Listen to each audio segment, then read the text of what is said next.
Here we've got Samsung Galaxy Fold, and let me show you how to block a number on the following device.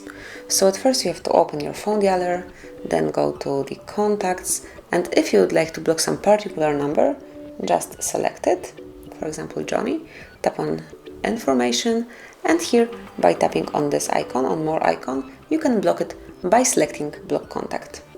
Confirm that you would like to block it, and from now on you will not receive any calls or messages from this number. If you would like to remove it from the blacklist, click on the more icon again and select unblock contact. So it is no longer blocked and he will be able to reach you. But also you can use this icon, which is more over here, pick the settings, and now go to block numbers. And here you can either block all unknown colors if you want to, just like that, or you can smoothly manually add some number to block, then tap on plus, and it's on your blacklist. Also you can choose some number from recent callers or from contacts. So just click on the contacts and now you can pick someone to block.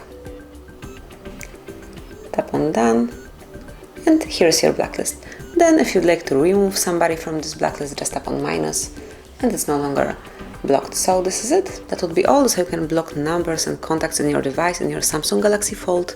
Thank you for watching. Please subscribe our channel and leave the thumbs up.